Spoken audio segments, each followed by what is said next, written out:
Ooh, ooh, ooh.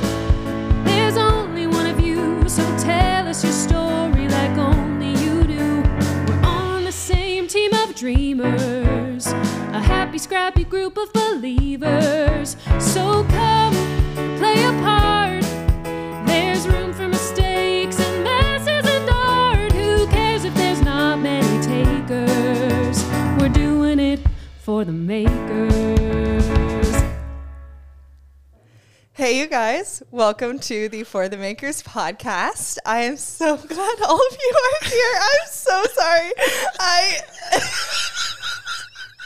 She's not crying. I'm not crying. I'm laughing. Have you guys seen that video of that little girl that's like sobbing and her mom is like, "Are you okay?" And she's like bawling her eyes out. She's like, "Yeah." And then her mom is like, Are you okay? Are you happy? And she goes, "I'm laughing." And she's like sobbing. That's what I probably sound like right now. But I really am laughing because one of our favorite people on this planet, Jeff Sundheim, is here. And he just is making me laugh really hard. But I'm going to give you guys a little welcome real quick. Hey, you guys. I'm glad that you're here. I hope you are having a wonderful, beautiful day. I am here. I'm Lee Beth Etheridge. And I'm one of your co-hosts, and I'm joined by our other co-host, Rachel Gifford. Hey, bud, how you doing? Hey, I'm doing great. I'm feeling pretty silly. I'm feeling the giggles. Me too, dude. It's gonna be a great podcast. This is gonna be fun. Yeah, this is gonna be a really good time. So just as a reminder for you guys, we put out our podcast every second and fourth Friday of the month. So because we all know that you clap on the 2 and the 4, not on the 1 and the 3. Yes. So yeah. What? Yeah. I never knew. Yeah, exactly. Whoops. So you guys, as I just said at the beginning, we have an extremely special guest with us tonight. Yes. He is one of our favorite people on this planet, but also one of our favorite collaborators and one of our dearest friends, Mr. Jeff Sundheim. We can't wait for you guys to get to know him and love him as much as we do. Rach, can you give us a little bit of Jeff's bio? Yes, absolutely. So Jeff is an actor and an educator, possibly a future writer, which maybe we'll talk about that a little bit later. Jeff is a one-of-a-kind dad pun. Ready to give you, I can't even get through it. Ready to give you laughs you never asked for. His wheeze laugh and awkward moments of time you'll never get back. He's performed for many a year. Now he's been in education for many a more year. Oh my gosh. Which is a total lie, by the way. Yes. I know. He's ready to bring the joy back to Joy's Hangers. AKA that one Jennifer Lawrence movie. Jeff Sundheim, how's it going? It's going so well. I'm just so honored that you took the time to write us such a great bio. I'm just grateful that you entrusted me with the chance to write a bio. It's been a while. Oh my We should have done gosh. it ourselves now that I think about it. No, I don't know. I think we needed to hear Jeff call himself a one-of-a-kind dad pun. So It's true. Like, it what is true. What does that even mean? We don't even know. I don't know. That's actually a really That's a great good question. Maybe we can dive into that today. Yeah. Oh my gosh. So, okay, Jeffrey Sundheim. We met you in 2017, I want to say, right? Yeah, I met Leah Beth First. Yep. Mm-hmm. And then, you after. yeah, to be We met. honest, I don't really remember. I met you at one of the hang meetings. Like, at some point, you just were my friend. Yeah, well, I literally came up to you and said, "Hey, do you want to do a cabaret with me?"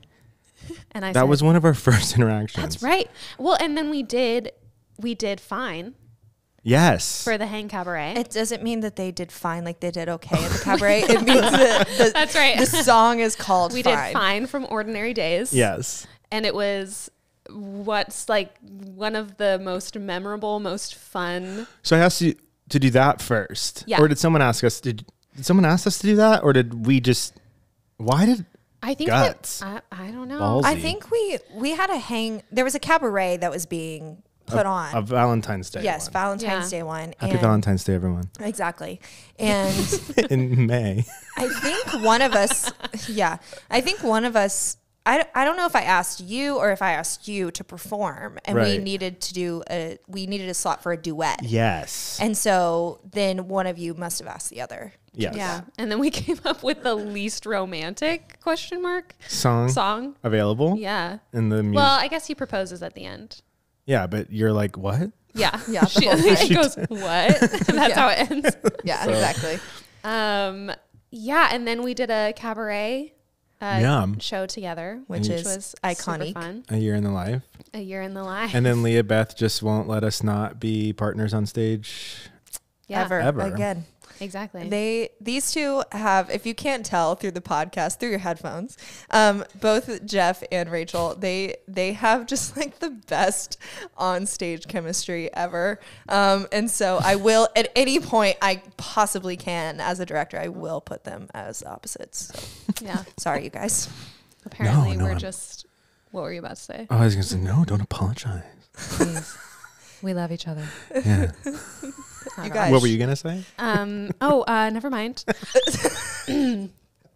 We don't have to talk about it. So, Jeffrey, I think we should just dive into the questions. Yeah, let's do it. Do it. Into our, standard 5. Jeff, what got you into the arts? My sister and my mom. Yeah. Well, first we had like a living Christmas, I'm not going to say like. the If I living- say like, Smack please, you- Yeah, please yeah. stop me. Just like slap you in the face. Yeah. From make it a whatever. No, my sister, I remember my sister when I was younger, she was in a production of Annie at her school. I think she was orphan number 5. At the best role. July, but July. Oh my gosh. oh yeah, I know their July. names. Yeah. But she did a cartwheel on the stage, and I remember going, I'm going to do a cartwheel. And on You're a like stage that. one You day. were inspired. Truly. But then we used to have a Christmas show called The Living Christmas Tree at my church. And so Correct. I would do those. Yeah. Excuse me. And I don't usually consider that the start. That was just a thing that you did at the church. I loved it. Yeah. But I will say it was my mom. I did one of the Christmas shows, and a community director came to see the show, found my mom, and said, "Hey, we're doing The King and I. Can your son come and audition?" And my mom literally was like, slap myself. Wow, I really actually did. Sorry, that probably looked crazy from y'all's perspective. No, but my mom truly said to me, she said, "Jeff, you're going to go audition for this." I'm not saying I didn't have a choice, but she just knew. Yeah. She just knew it was something I liked to do. And I was usually too afraid to say things like that when I was younger. I didn't like to own what I, and I still have that problem to this day. But yeah, and I got Louis and The King and I, and from then on, I was in it to win it. I was late on that stage 4 times. I was late. I completely, the stage manager came down. "Jeff, you're supposed to be on stage right now." I was late all the time. Oh yeah, so unprofessional at 11 years old. Oh my gosh. Wow. Learned a lot. Yeah. Learned a whole lot. But yeah, I would say it's my mom and my sister were the two that. My sister was one I watched from afar. My mom was the one that was actually the pusher to get me on the stage. I also think she just wanted a son who didn't obsess over football like the other ones did. Sure. Sure. I love that though. I think sometimes we all need somebody who's just going to push us toward the things that we know that we want, but sometimes are too afraid to. Always too afraid. Yeah. Yeah. What do you guys think? Your memoir. The next show. Always too afraid. Always too afraid. What is it that what do you guys think? Sorry, I'm going to start the sentence again. What do you think it is within us that makes us afraid to say what we want? Like to go after things that we want. Like whether that's at a young age being like, I want to be on stage, I want to do that. Or whether it's like bigger things in life of like is it the risk that's involved in that? Or is it something innate within us? I don't know. What do you guys think? For me, it's the misunderstanding of what humility means. I think I thought humility meant to completely be nothing but like a helper for others, not even think about yourself. Always put someone else's needs before your own. Don't even think about what it is that you need in the world. Not understanding that the only way you can actually help others is to be there for yourself. Yeah. And also my biggest fear growing up was failure. So yes, taking the risk. Yeah, sure. Totally. But I think the humility aspect of it was also a misunderstanding of what that word actually means. Totally. Yeah. That's really interesting. We were just talking about the definition of humility with our other friend. And my mind went just straight to like fear of failure or fear of rejection. I think those are always two key players as well. Yeah. And I think, being performers, it's just funny because we walk directly into those two things, or perceivingly those two things. Yeah. Every single day. We fall into it so easily because that one time someone says yes, we get this high that is so incredible.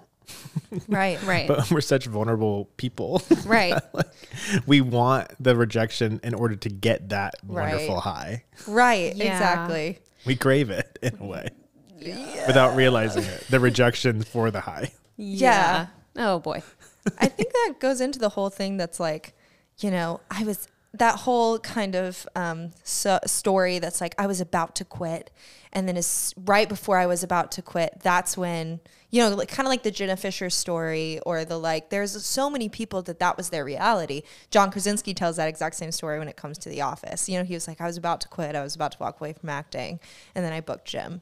And it's like, I think all of us secretly crave that moment of like, I was about to quit and it ended up working out. And I was on The Office. Yeah, exactly. One of the most successful shows of all time. Being on The Office. Yeah. Moral of the story is get onto The Office. No, but that's so true. That's so true. Wait, so Jeff, when did that, or did it ever, like a mental switch happen for you when you started performing and you were able to start going after what you wanted? Ooh. I feel like that's a very recent discovery for myself. I got over the need to put myself out there for things that like weren't necessarily meant for me. Yeah. Not that I knew that, but I don't know. That is such an interesting question, because I guess I was done waiting for people to say yes to me. Instead, I was going to say yes to the things that were going to come my way that I put myself out there for. Mm-hmm. Mm-hmm. Does that make sense? Totally. Like, rejection was there. Still things weren't coming my way, but I was done sitting there waiting for my life to go in a way that I thought was the right way to go. Yeah. I suppose. I I almost left New York at one point. Right. But that wasn't even because of performing. It was a whole personal thing. Like, and you blame it on these outward things that you love so much that aren't doing what you want them to do, when really deep down it's you who's not doing what you need you to do. Mm-hmm. Sure. Yeah. You're not listening to the right, not even the right people. Because you're the right person to listen to for yourself, in the sense that we're smarter than we realize we are. Our intuition is smarter. We've been given an intuition that is smarter. Some may call it the Holy Spirit. Some may call it ourselves. Like, people call it whatever they want, but we've been given something that is greater than we give it credit for. Yeah. Always. Totally. So I still think I'm on this journey of figuring that out, and this self-rejection aspect of, I don't want people to tell me no. I'm tired of people telling me no, yada, yada, yada. But people are going to tell me no, Right. Yeah. I go on Hinge dates.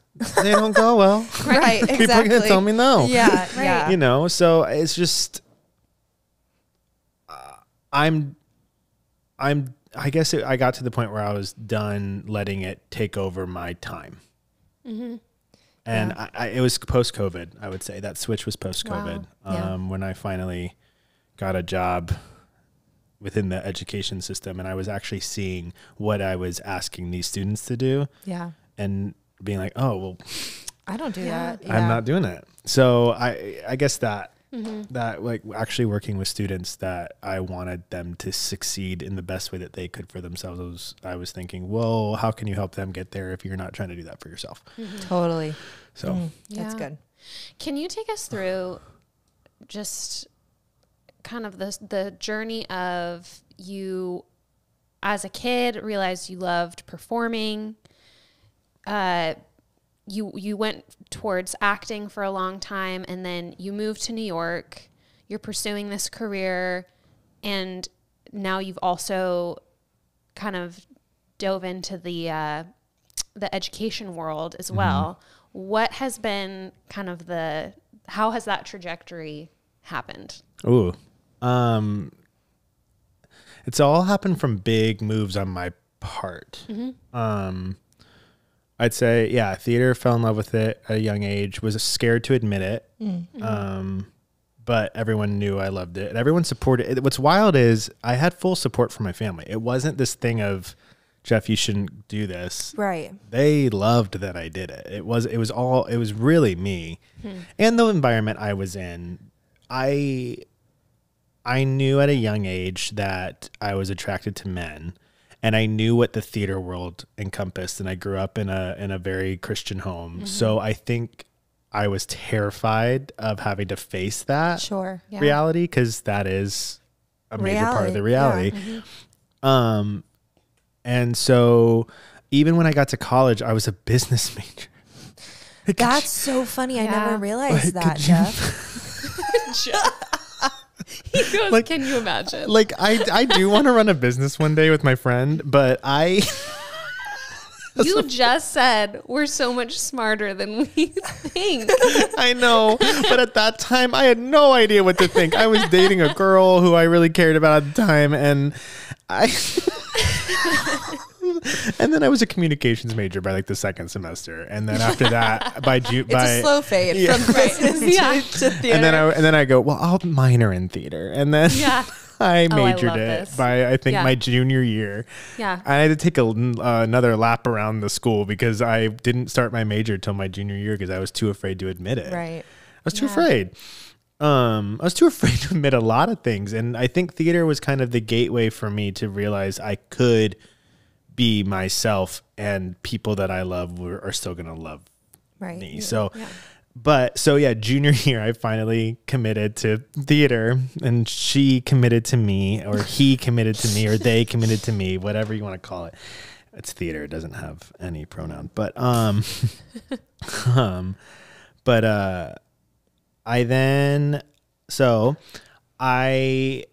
I was still in my bubble. The theater, the school that I went to was in my hometown. My dad was a football coach for their school, so I was there, and debt-free. Loved that. But I definitely didn't have any understanding of anything outside of this bubble that I did. Totally. So my school was a dry campus, literally. Didn't matter what age you were. We're not allowed to do anything. Not a single little drip of it, of alcohol. And my junior year, I got a little spicy because I thought I could. Or maybe this is my first senior year. My first senior year, I got a little spicy because I was king on campus. I was finally getting leads in the department. I was like, I am it. Yourself, I played Will Parker. Not Will Parker. Oh, yes, Will Park. Whatever. Park. And I got in trouble for drinking, and I got kicked out of a show. So that was one of my moments where I thought, I'm getting punished for other things outside of the fact that I literally just broke the code. Like all I did, I blamed it on outside things, but really what I did was I just broke the code that was in front of you. Yeah, that I signed. You know what I mean? I didn't agree. I don't agree with it, but I signed. You signed it. Yeah. Yeah. Something has to happen. A precaution has to happen with that. And so then I remember I got through to SCTC, and I went to auditions there, and it was one of those things where I thought, if I don't get anything here, I'm not going to go. I'm not going to do theater anymore. At 23, 22, I didn't know what I was thinking. Right. Cute story though. My dad came with me on this trip because he wanted to see what I was doing and how I was doing it. Sweet, right? Dad. I know Todd. And through there, though, I got an apprenticeship at Flat Rock Playhouse in North Carolina. No idea what an equity house was. No idea what this meant. But when I got there, I thought, oh, my word, I really love this. Yeah. Like, I actually love this. And I got to see a world outside of the one that I knew. Totally. Which just, it grew me. It introduced me to some incredible people who are still to this day some of my closest friends. And from there, I had another year of school, and after that, I went back to Flat Rock Playhouse, and then I worked at theaters in Virginia, in Tennessee, and North Carolina for a good, I want to say 23 to 26. Yeah. Okay. Things just kept. I auditioned, things would come in my lap. I had no reason to move here yet. I was terrified to move here. Yeah. But then I was dating someone at the time, and I was really, really excited to move here, and I know sounds like I'm going off tangents, but really the trajectory has always been these big stepping stones.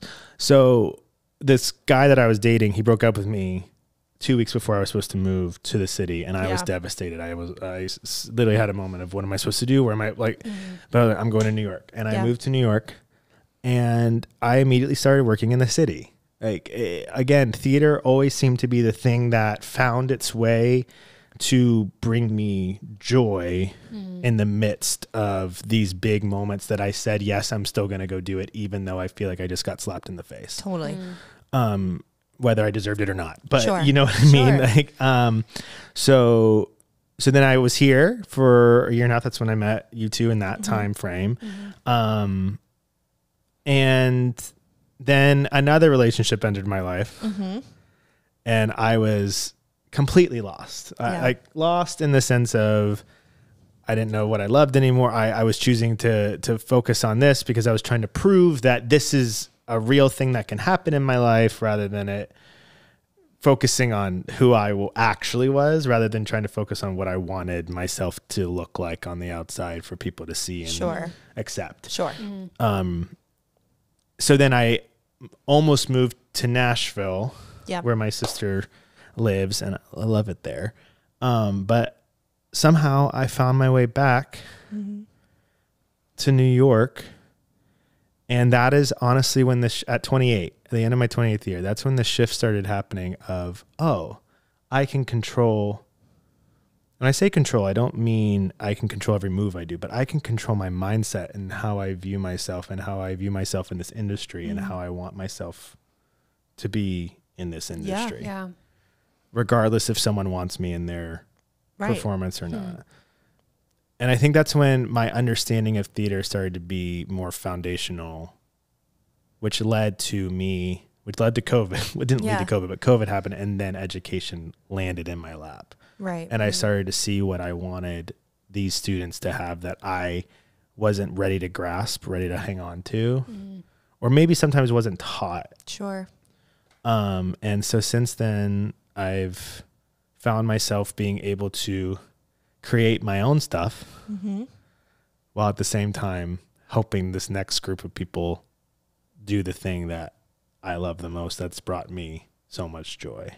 That was such a long-winded answer. No, but I'm so glad you took us through that, though, because I think that there's a lot of people who it's not.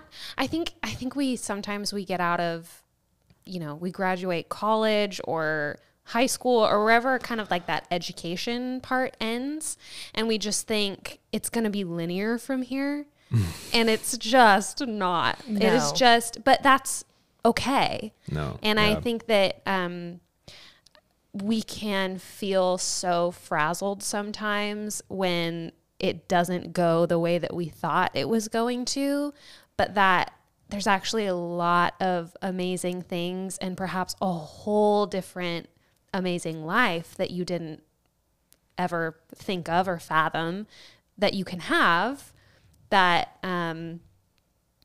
comes your way. So I just think it's been so cool. And, we've known you the past, what is it now, 5 years? Almost 5 years, And Wow. to see like the decisions that you've made over the last 5 years, not just for in your career, not just for the sake of your career, but for the sake of Jeff and like what you want need as a human being, how you've started to, make those things align so that you can build the life that you want to have. But that, that comes with a lot of like wrestling. And I know that, you had thought about that, thinking about moving to Nashville had been such a huge thing. Oh, yeah. And that, but like you had to go through that season of considering that to get to the point where you are now, it's so important to go through all of it. And I got to give props to my father in this moment too, because I'll never forget when he asked, why are you moving to Nashville? Yeah. It's like they knew. My family all knew I needed to be in New York, but I wasn't willing to accept it. So they were aware enough to not force it. But he said, why move to Nashville? And I said, well, I want to be with my nieces. I want to be near them. I want to see them grow. And he goes, that's great, Jeff, but they're going to leave one day. Mm-hmm. And when they're going to look back and say, Uncle Jeff, why did you move there with us? And I say it was for them. So now you're putting the blame on you walking away from who you are. Yeah. Because of them. Right. They don't deserve that. And you don't deserve that. Right. And that was another moment where I went, yeah. Ouch. Well, ooh, you're not wrong. Like, yeah. That was, I remember really that was one of the biggest turning points for me in that moment in time where, yeah. It's really interesting you say that because all of us in this circle have nieces. Yeah. All of us have nieces. And I've thought a lot about that with my niece is she's growing up so fast. And all the things that I'm quote unquote missing. But something I hope that she sees is that her auntie loves her and that her auntie is doing what A, she feels like she's supposed to be doing. Mm-hmm. And B, I hope it encourages her to do the same. I hope that when she grows up, she can say, oh, it's inspiring to her to be able to do what she feels called to. And, so it's just my heart's like pounding thinking about it. But it's a reality of like all of us are away from our families. All of us are doing the thing, so it is a reality, but a joy at the same time. Mm-hmm. Yes. Jeff. Yes. Why do you think art is important? Jeez. Oh man. COVID definitely made us feel like it was. Yeah.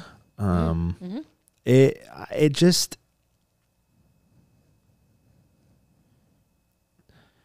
I just feel like it's important because it gives you a new perspective on the world that you maybe were too afraid or too unaware of to take in. Mm-hmm. You always, whether you like it, you dislike, whether you like it, you dislike it, you love it, you hate it, you're appalled by it, you're transformed by it, you're inspired by it, you come out with an opinion about something. And you come out with a new worldview that you can either accept some of it or you don't have to do anything with. Yeah. And that way of thinking, I don't think it's lost necessarily, but people don't realize how incredible that is for the world to be able to work and for people to understand love and for people to understand perspective and people to understand that we're not all the same. Yeah. So yeah, that's important. It's a gateway for people to have a conversation. Yeah. That they may not have. Yeah. Simply because you both have a shared experience at a musical. Yeah. Or an art gallery. Right. Or a football game. There's an art form to that. Like it just opens the door for conversation, and people are afraid to have conversations now because we got the phones, we got the trolling, we got the ability to hide behind so much. Yeah. But with theater, with a museum, you have to be present and watch it, and then you talk about it. Right. Even the shows I dislike the most, I'm still talking to someone about it. Right. Yeah. I'm having a discussion. Right. And they may have loved it. Yep. Right. That makes it simply in that moment a good show. Right. Even right. if it's not, Yeah. you know, because Right. you're talking about it. So I think that the art of communication is what makes art so important for us as a society, as a world. Yeah. It's so cool that bringing to light the, like, even if you hate a show, but then you talk to somebody who loved it, because it's this lost thing that I think we have in culture right now, which is like two people who disagree having a conversation and not yelling at each other, actually having a conversation. Completely. And so I think like that was just such a bringing to light the fact that like conversation is key when it comes to art. Yes. Is so cool to me, for sure. Yeah. Yeah. How much of that plays into like when you're interacting with students, or like, do you think about that when you walk into those spaces where you're like, I am putting on my like educator hat today? Like, do you think about that as you are working? Yeah. I mean, my hope for this next generation who is not afraid to say what they think, I'll tell you that much. Maybe we weren't either. I was. So Yeah. it's impressive to me. But my hope is that I always, whenever they walk into the office, that I hope that they feel like they can say something when they walk in, whether it's a hi, whether it's a hello. I never want them to walk in feeling like they can't speak. Yeah. They don't have a space to say, hey, I don't need to be their therapist, but just a space for them to have a moment if they need to, laugh if they need to, complain, I guess, if they need to, or just that I think is the most important thing, that people feel like they can say something. Even if it's something that's wrong. Yeah. I hope that they feel like they can, it's a place where they can say something. And in that, because that's open for them, they're willing to hear when they may be wrong. Right. You know, and because I'm willing to hear when I may be wrong. So I want to make sure that they know that it goes both ways. And you know, I don't know if that made sense, or No, it definitely does. That's my, I think that's my goal every day. That's my why every day. Yeah. It's always the students. Like, that's my why as to why I'm doing what I'm doing. But I hope that they feel like they can speak. Yeah. We have a mutual friend, all of us do, who says, you know, if you're willing to speak, be willing to listen. Yeah. And I think that is key. Yes. Is like, you know, when you said, oh, they feel like they have an opportunity to speak, or they have a space to be able to speak. That is good and important, but also in teaching, giving them that opportunity, teaching them how to listen. Yes. And saying, okay, you said what you need to say. Now listen to what I have to say. Completely. And then accept when you're wrong, owning up to it. Completely. And being like, I was wrong. You know, and then being okay with that, and not it like crumbling you as a person when you're wrong, you know? Oh, completely. And it does crumble sometimes. And you sit there, you go, you just got to listen. Yeah, just listen. Just got to listen to what I'm saying. That's it. Doesn't mean you have to agree. Right. You just got to listen, because that's a conversation. That's Exactly. the point. Exactly. Cool. Okay. Next question. Sorry, I'm pulling up the questions. What keeps you grounded as a human? Oh. Okay, this is going to sound morbid. I'm ready for it. The fact that we could all die at any moment. That, I think, is a great answer. Yeah, I don't think that's morbid. I don't think it's morbid either. And I don't live thinking about I'm going to die at any moment. That's not how I live either. But the fact that we could die at any moment reminds me that we are only human. We have so much here on. I am grateful for the people I have in my life to love. And in that, I can focus on that. And I can focus on what I'm doing that I love. But it could all go tomorrow. Right. Yeah. So I'm not going to live in this like floaty area. I'm going to live in this world where I need to get what I want to done on this earth until it's time for me to go. Yeah. Right. And you're going to live where your feet are planted for the day. Yeah. Because what other choice do we have? Exactly. Yeah, exactly. We can't run. Yeah. I think that's just so important in our everyday lives. Because, yeah, it's so easy. I think especially here in New York City, like when it's just, it moves at such a fast pace. And then also in the creative world, it's really easy to get sucked into like the living in the clouds, which I don't think it's bad to visit the clouds. Not at all. Like they're beautiful. They're beautiful. We have to go float around. They look like different things. Exactly. They spark our imagination. Yeah. But but there's also like this idea of we also can't stay up there because it's not healthy. Mm-hmm. Like we are humans first, not art. Well, we are artists, but like we're humans. Yes. And there's more to life people on this earth that count on us, whether we realize it or not. Right. Yeah. Right. Oof. Yeah. Well, that's a good point. Yeah, that's a good point.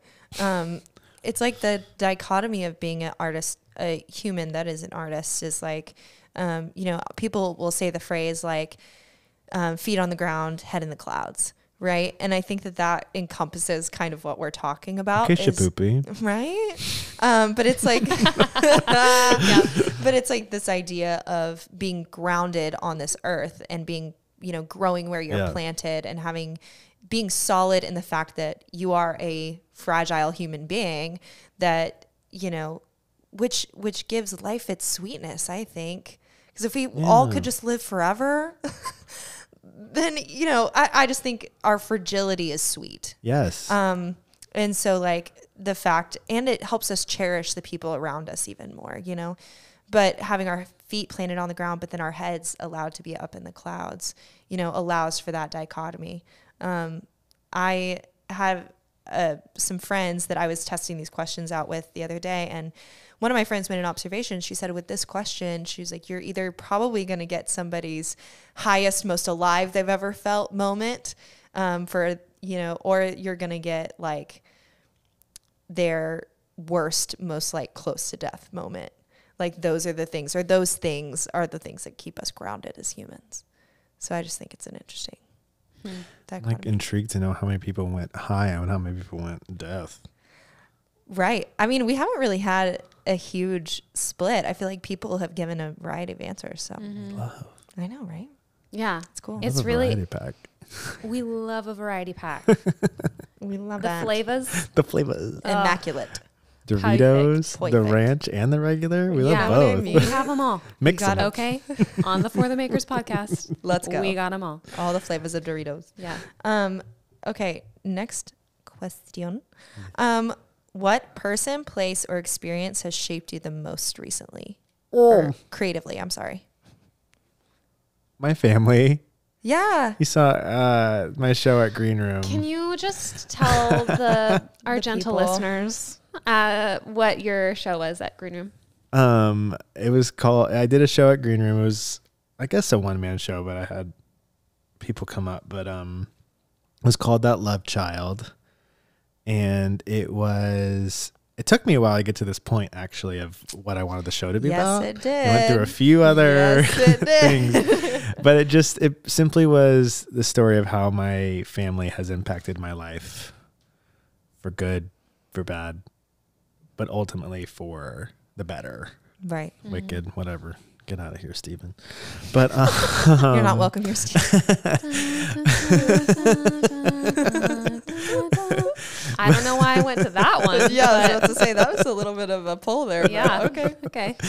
I'm a sentiment. No, but no, yeah. It simply was about my relationship with the five. I have my mom, my dad. I have 2 older brothers and an older sister, and it just was my relationship with them and how through the years, me growing up where I grew up in a Christian world and then coming out and trying to figure out how to be both of those things and how they can both live in harmony together after being told that they never could, and how my family responded to it and how my siblings responded to it, and just how at the end, ultimately what was chosen over everything else was love. Yeah. And it was that love. My fun fact, my grandfather, when when I was younger, he died when I was 3 years old. And the last thing that my mom remembers him saying about me was I ran by him and he said, well, there goes that love child.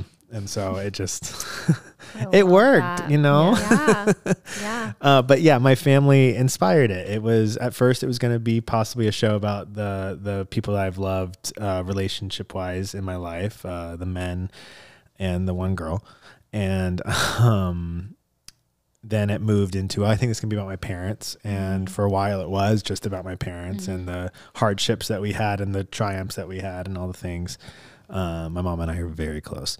And then it became, I remember my director, Colin Hanlon, he read it and there was one song that was about my siblings and he quickly said, I want more of them.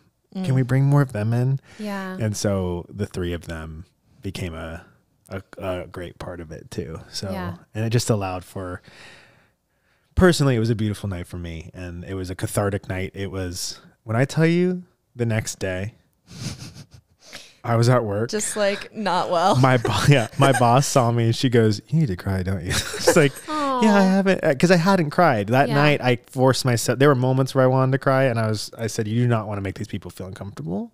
So keep it in. And that next day, all tears. Oh, it was one of those Niagara Falls through the eyes. Called my cousin, said, she understood it because I don't know why, but she did. Yeah. But so my family is probably the last thing that like really inspired me. And they always do though, as I get older. I always think I'm like, and we'll talk about this, but I'm always thinking about the next project and it always comes back to family. It always does. And I'm always like, is this being overshared? And then I find something new about them that inspires me. So, future husband, I hope you're ready. Oh my God. I'm sorry. That was the good one moment. But yeah, family. Yeah. I love that. I love that your family has all three of us have incredible families and families who are extremely loving and extremely supportive. And that is not something to be taken for granted. And I'm always inspired by your family and the stories you choose to tell. They're inspired by them. And, your mom is just a saint. Barb Sundheim, look her up. Yeah. You can't find her. She hates social media. Barb is an icon. Nope. No, when I introduced my family at this show, I came in, people cheered because they had to. I introduced the rest of my family, and the last person I think I did was my mom, and the amount of applause my mom got that no one else in my family got. Yes. Woman's a star. Yeah. A very loved woman. Yes. Very loved. Yeah. Yeah. She's amazing. And that night was so special. I was sitting next to Rach and her parents who came to see the show. Which I loved. Yes. Loved it. And I came in and you started the beginning of the show. And after your walk through at the very beginning, you started at the beginning of the show and I just started sobbing. And I literally did not stop. Weeping the whole time. I literally didn't stop until the end. And then I came up to you and I was like, it was so good. And I was just like sobbing. Rachel kept leaning over to me going, Are you okay? Yeah. I was like, you good? You need anything? And I think Tina was like, is Albie okay? Yeah. Rachel was like, she just loves Jeff a lot. Yeah. She just knows. She's aware. Yeah. It was so funny. It was just you're an incredible artist. And the way that you paint a story, the way that you tell a story honestly, is just impactful. It's impactful. And so that night was really special for a lot of people. And I hope you're very proud of it because it was great. Yeah. I'm very grateful for that night. I have to say that Jeff is one of the most vulnerable in the best way and honest actors I've ever met. I So agree. there. I agree. Period. As they say, as the children say. Yeah. Gosh. Uh-oh. What else are they saying? A bunch of oldies So many over things. here. Millennials, get out of here. What? Okay. So Thank you both. our final question is, what book, play, or film do you think every person should read or watch? Okay. I love reading. Yeah. I recently went on a date with someone and they said they don't read, and I didn't realize how much I loved reading. You She were like, said, okay, I good went- night. you're like, you'll get the check, right? No, it actually kind of hit hard. I like brought a book with me too. Oh my gosh. But it was a long train ride to the date, so I needed whatever. So I would honestly, this was hard. Books. One of the books that reminded me why I love reading, apart from Harry Potter, was one that you gave me to read. Yes. The Guernsey Literary and Potato Peel Pie Society. Yes. It is so good. Yes. That one, just in general of knowing how to love people where they're at, and literally, I Stop. just get it. Leah Beth is the one who gave it to me. That's who I was pointing at. I just said you, and I didn't say. I'm realizing no one can watch this. Darn. I was going to say, people can guess. Who was it? Yeah. But honestly, probably the one that brought me back to New York City. It's called The Road Back to You. It's the Enneagram book. It just showed me more of myself, and it showed me more of the people that I surround myself with, and understanding who they are, and being more sensitive to myself and to those that I love, and realizing that it has nothing to do with me. And yet with me, it has everything to do with me and understanding who I need to be as I go through this life. So that book was just very important. And I think it's one that if you are someone searching for who you are in this world, and you're having a hard time with maybe your faith or religion or whatever, this book is very much one that shows you you're not alone. Yeah. And that every single type of person out there has their own issues that they're trying to deal with. All of us That's are another broken. that's another thing that grounds me, is the fact that we all got our stuff. our thingamabobs, Yeah. as Ariel would say. Not Can't wait Ariel. for that. Ooh, yeah. Oh, me me too. too. Oh my gosh. It'll be so good. The trailer came on. LB and I went and saw a movie the other day, and that trailer came out, and I was like, oh, yeah. Yeah. It looks I was like, stunning. it looks beautiful. Yeah. Gorgeous. That was my favorite movie growing up, was Little Mermaid. And first of all, don't really know why, because it's scary. And also, Ariel kind of is the worst. I know.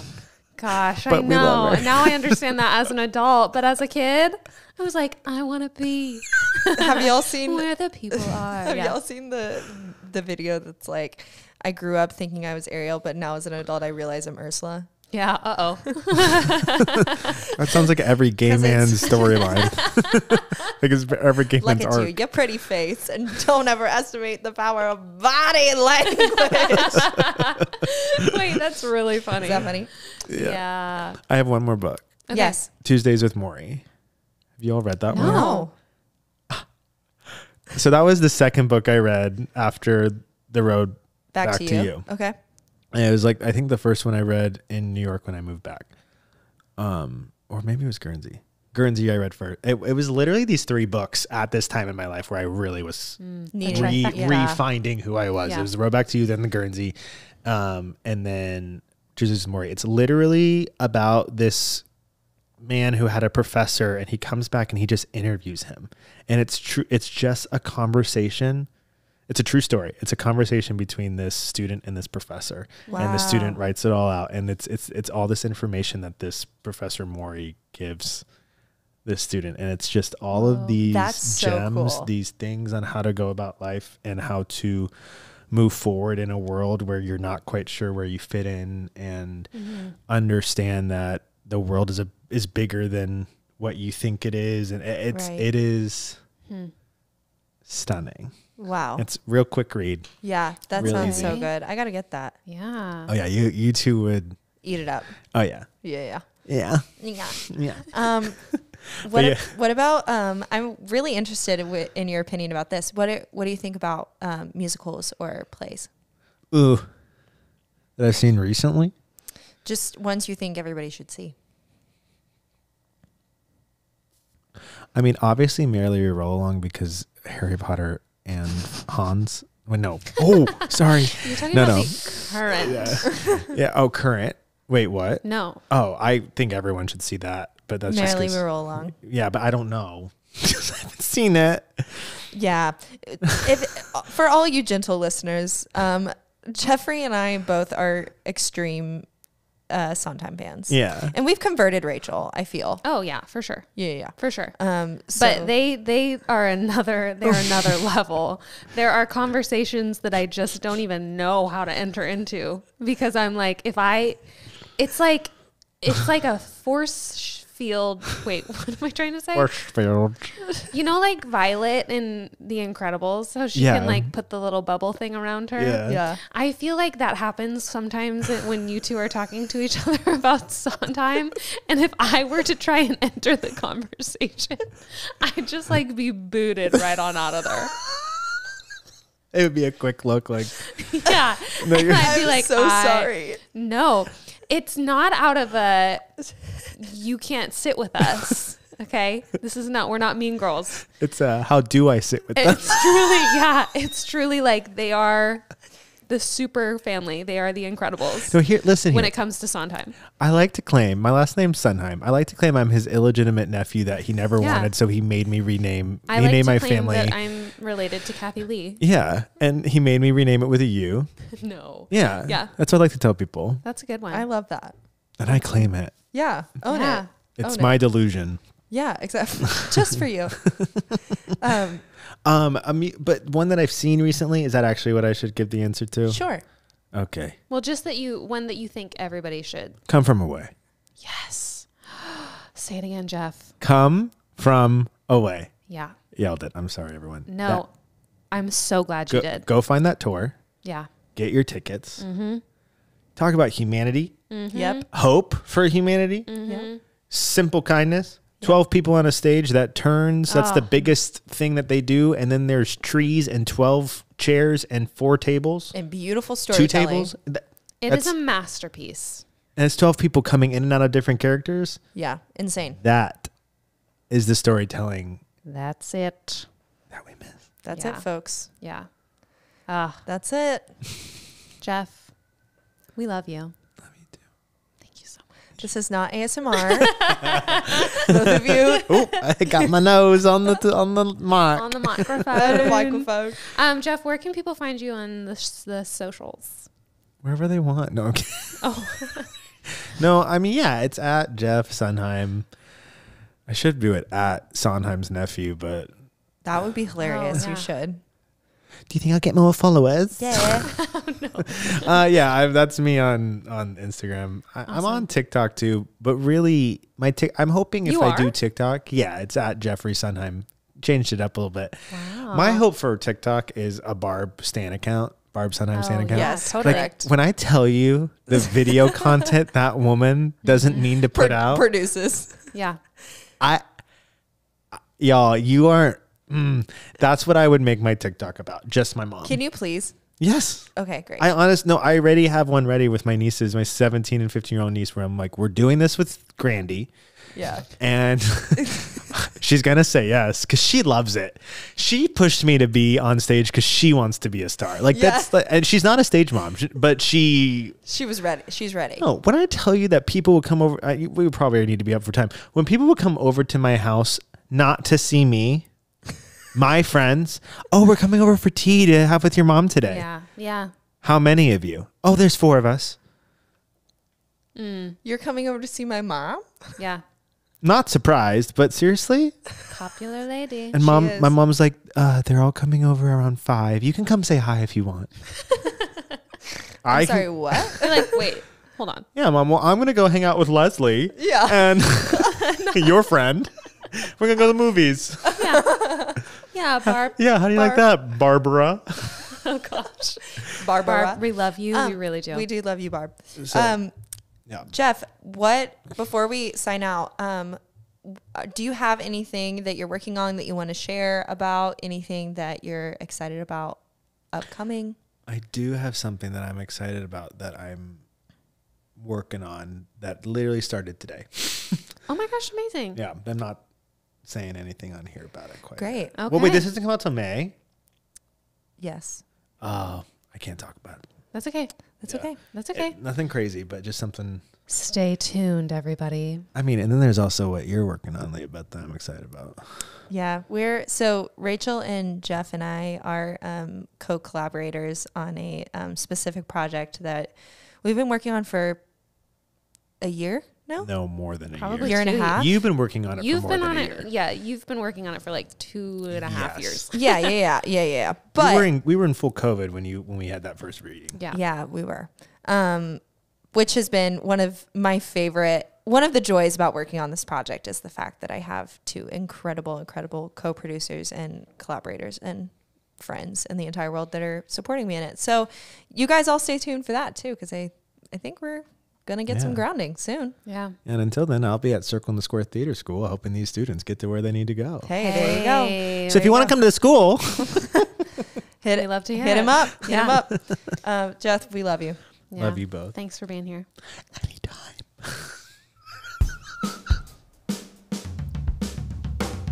Thanks for listening to the For the Makers podcast.